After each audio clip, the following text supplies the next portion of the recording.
Chaanaalii yuutuubii keenya erga banannee sa'aatii 4,000 sabskiraaybii 1,000 darbine haala kamiin moonii guutuu dandeenya. Haala salphaa ta'een moonitaayiz gochuu dandeenya. Osoo qixaatii takka nurraan hin gahin, osoo chaanaaliin keenya irratti nutti hin diimessin wanni itti guutte kun sirrii miti.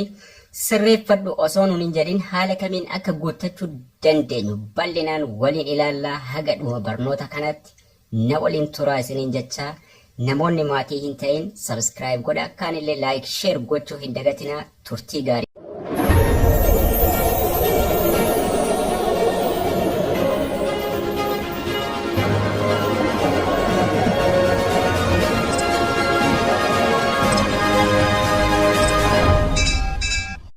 AdSense deemnee guutuu keenyaan dura yookaan YouTube keenya apply monetization guutuu keenyaan dura waan nuti beekuu qabnutu jira.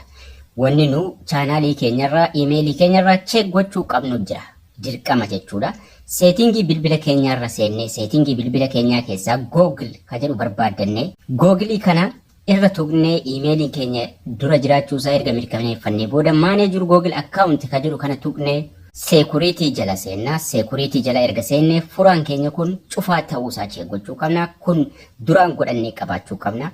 Osoo moonii deemnee hin guutiniin dura. Sanaan booda gara chaanaalii yuutuubii keenyaa deemnee piroofaayilii keenyarra tuqne chaanaalii keenyarra seennee suuraa wal fakkaataa akka hin jiraanne akka dogoggora hin uumamne suuraan yoo irra hin jiraanne suuraa adda addaa irratti jijjiiruu waan mata duree irratti barreeffanne suuraa san irratti barreeffata irra kakaawwachuu jechuudha. Viidiyoon martinuu suuraa qabaachuu qaba. Achuma chaanaalii keenya jala community jala seennee viidiyoo nama share goone akka hin jiraanne qulqulleessine gara moonii guutuutti deemna jechuudha. Moonii guutuudhaaf wanni nu barbaachisu lakkoofsa poostaa fi maqaadha. Kanuma qofaa yookaan immoo poostaal koodiinis yoo jiraate yoo hin jiraannes rakkina hin qabu. Duwwaa guunnee dabarfachuu dandeenya. Waa takka waan rakkina qabu miti. Kan nuti irraa guunnu kiroomii keessaa bakkuma sa'aatii ilaallannu san irraa guunnee waliin ilaalla.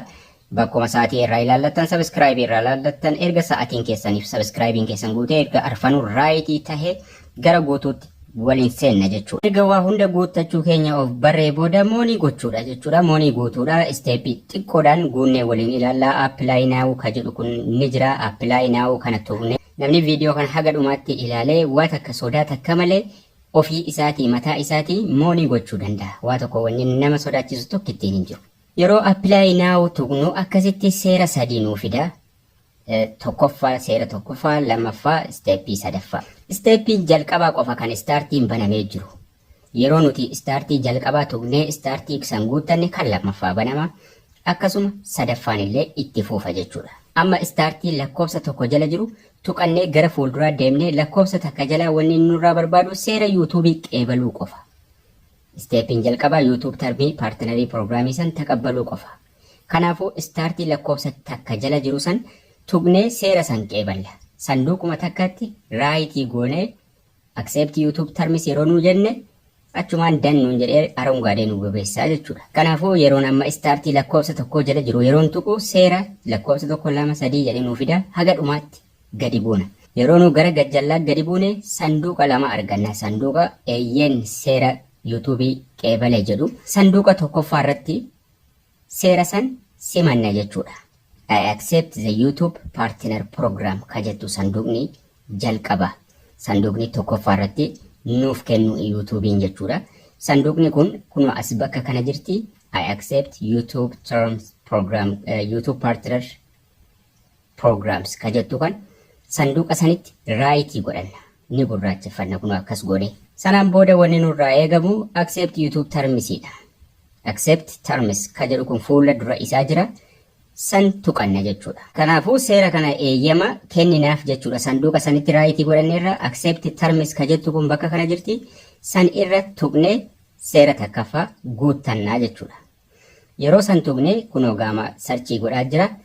Lakkoofsi takka dan jedhee arungaadee ta'a. Yookaan magariisa ta'a. Sanaan booda startiin lakkoofsi lammaffaan nu banamaa jechuudha. Kunoo amma lakkoofsi tokko dan jedhee jira. Sanduuquma sanatti raayitii godhannee acceptii gochuu keenya qofaan. Acceptii yeroo nu goone seera yuutuubii qeeballee jirra dhumate. Kanaafuu amma isteeppii lammaffaatti gad dabarfannaa jechuudha. Lakkoofsi tokko nu banee jira. Dhumatee jirra. Lakkoofsi lama not started ammalleen eegallee jira. Garuu startii lakkoofsa lama jala jiru banamee jira. Startii lakkoofsa lama jala jiru cukaafannee isteeppii istaanutti gara fuulduraatti deemnaa jechuudha. Isteeppii lammaffaa istaartii yeroo akkuma tuqanne maaltu nu dhufaa? Kanaan dura AdSense iimeelii kanaan banattee turte banattee hin turre. Qabdamoo hin qabdu ka jedhu nu gaafata.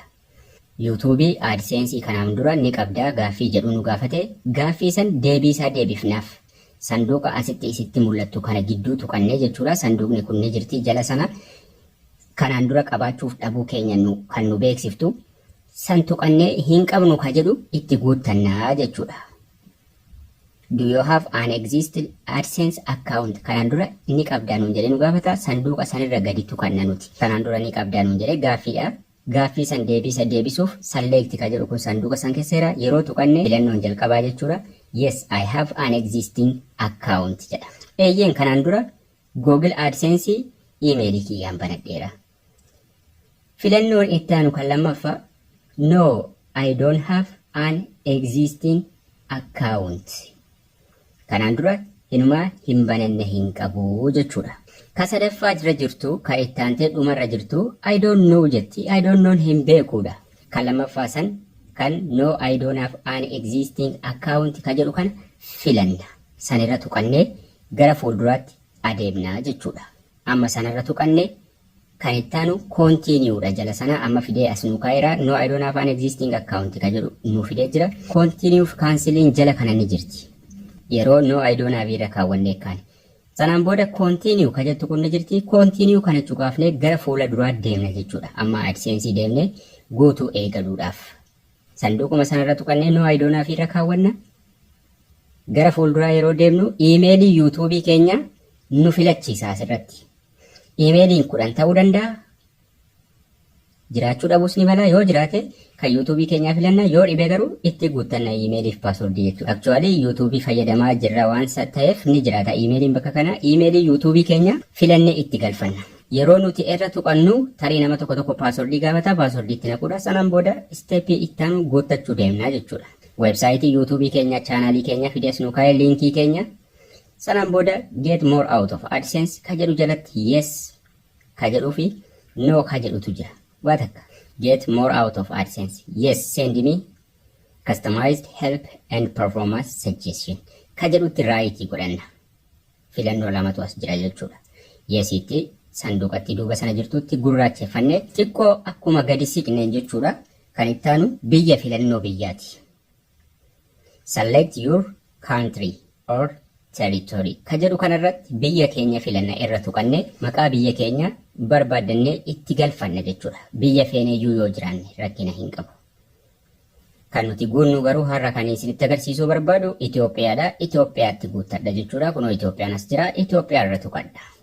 Amma biyya filannee jirra gadi buuna amma gara gajjallaatti deemnee sanduuqa yes I have read and accept the agreement ka jedhu kana jira. Sanduuqa duuba isaa jirutti raayitii godhannee create account tuquudha sanaan booda. Asirratti woman sadii qofa yesiitti sanduuqa yesii godhanne Itoophiyaa filanne sanaan booda gadi buune sanduuqa sanitti raayitii godhachuu waa sadii qofa jechuudha. Fuula kanarratti wanni nuti waliin goone.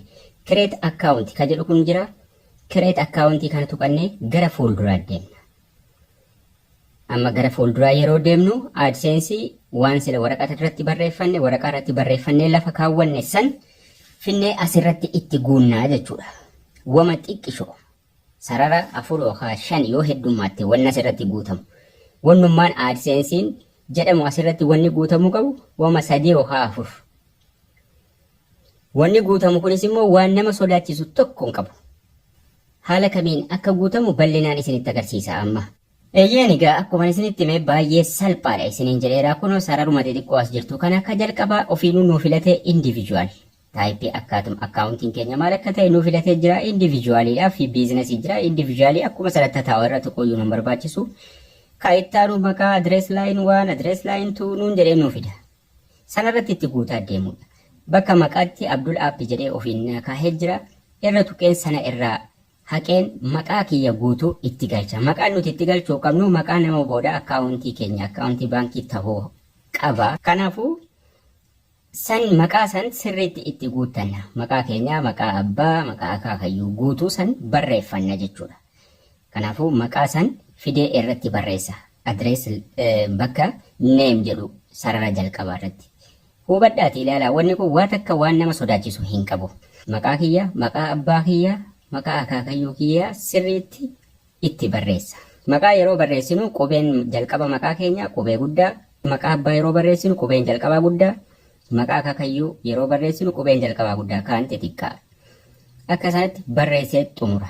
Barreessee ergan san xumuree booda isteeppiin ittaanu yookaan kan ittaanee godhu adrees laayin waanii itti guuta jechuudha. Adrees laayin waanii fi yeroo baay'ee wal isin jalaa makata. Gariin adrees laayin waanii irratti yeroo barsiisanu Addis Ababaa jennee barreessinaa jedhu.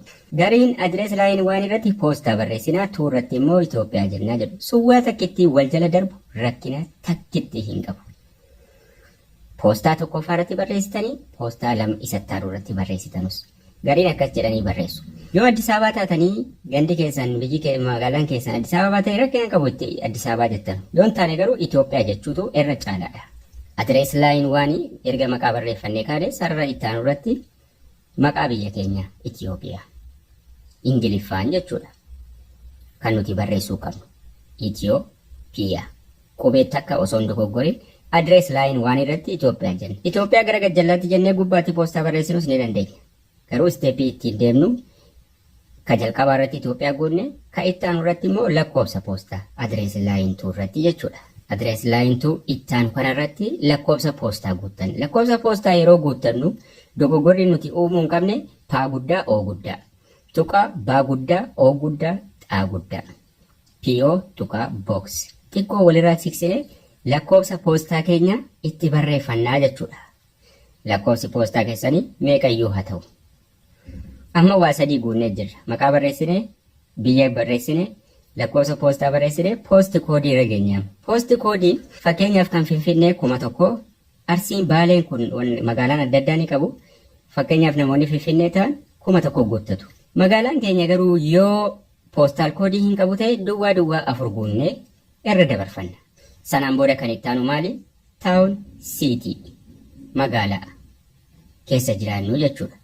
Magaalaa biyya keenyaa keessa jiraannu. Magaalaa biyya keenyaa keessa jiraannu an Jimmaa Aggaaroo. Kanaafuu Jimmaa Koomaa Aggaaroo godhee dabarfadhus rakkina hin qabu. Aggaaroo qofa jedhus rakkina hin qabu. Jimmaa jedhus rakkina hin qabu. Garuu magaalaan poostaa irraa baafadhe sun eessa akkasiin taate kan hin guutuu qabu. Kanaafuu Jimmaadhaa. Jimmaadhaa eessa? Aggaaroo. Jimmaa Koomaa godheen Aggaaroo guuta. Waa takkitti rakkina takka hin qabu jechuudha. Magaalaan lakkoofsa poostaa irraa baafadhe Aggaaroodha. Aggaaroo itti guuttadhaa jechuudha. Jimmaa Aggaaroo taawun siitii. Lakkoofsi bilbilaa oopshinaaliidha. Fedhu nin guutaa, fedhu nin dhiisaa jechuudha. Jimmaa qofa Aggaaroo guuttadhe sawwaa takka rakkina hin qabu. Lakkoofsi bilbilaa oopshinaal jechuun feetan ni guuttuu, feetan ni dhiiftuu jechuudha. Guunnee xumurree jirra amma. Kanaafuu sabmiitiidha kan nuti goonu gara fuulduraatti waan nu deemsisu tuquu qubee osoo dogoggoriin erga kana barreessinee booda sabmiiti ka jedhu tuqnee sabmiitii goonaa jechuudha. Kanaan booda wanni nu hafe tokko hin jiru sabmiitii tuqnee ni eegna waa takkatti hin boonu lakkoofsi takka nu banamee dan jedhee jira. Lakkoofsi lammaffaan in progress nuun jedha jechuudha. Sa'aatii 5-6 booda yookaan bulee boromtumaa dan jedha. Yeroo sun dan jedhe lakkoofsi sadaffaan immoo itti fufa jechuudha. Viidiyoo keenya keessa maal takka jiru viidiyoo namaa of jalaa dhabuu keenya waan adda addaa nuuf ilaala jechuudha. Lakkoofsi sadaffaan amma lakkoofsi lama akkuma isin argitan in progress jedha. Guunnee jirra garuu cheek nu godha viidiyoo keenya kun akkuma asirratti argitan lakkoofsi lama in progressiidha. Boromtumaa bulee dan nuun jedha akkuma lakkoofsi tokko. Lakkoofsa 3 eegganna yeroo lakkoofsa 3 nu deebisee ofumaan deebisaa waa tokko wanni nu guunnu hin jiru yeroo inni deebisee lakkoofsi 3 banamnaan beeksisa irratti bannee moonii taanee maallaqa lakkaa'uu jalqabna jechuudha. Barnoonni keenya har'aas kana fakkaata ture akkasin irraa barattan abdii guddaan qaba. Hiriyoota keessaniif sheer laayik gochuu hin dagatinaa. Namoonni haaraa taatanis sabskiraayib gochuu hin dagatinaa. Haga barnoota itti aanu walitti deebinutti turtii gaarii nagayaan tura.